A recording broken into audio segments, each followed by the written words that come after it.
আচ্ছা তোবারক রহমান, তোমারে তো আমার দেশের প্রাইম মিনিস্টার মুর্দাজি অনেক আশা করে তোমার দেশে ফিরে আনছে। তাই তুমি কি আমার মিনিস্টারের সকল আশা পূরণ করতে পারবা?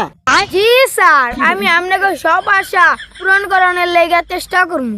আচ্ছা শোনো তাইলে তোবারক রহমান, প্রতি বছর পহেলা বৈশাখ আসার আগেই 5,000 টন ইলিশ আমার দেশে পাঠায় দিবা, আমার জন্য বলা না লাগে।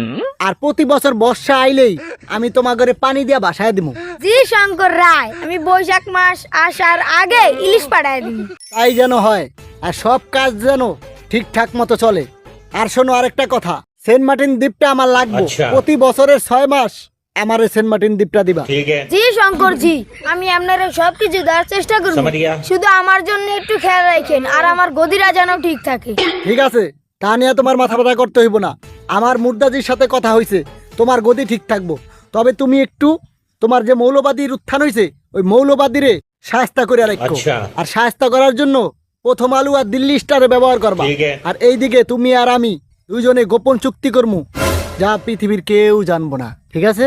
জি শঙ্কর রায়, আপনি যেভাবে বলবেন আমি সেভাবেই চলবো। হ্যাঁ, সব কথা যেন ঠিক থাকে, কোনো রকম যেন ব্যতি বেশকম না হয়। ঠিক আছে? তো শঙ্কর রায়, আমি কি এখন যেতে পারি? হ্যাঁ যাও, গিয়ে নিজের কাজটা করো, তবে সবকিছু মাথায় রাখো। अच्छा ঠিক আছে? ठीक है।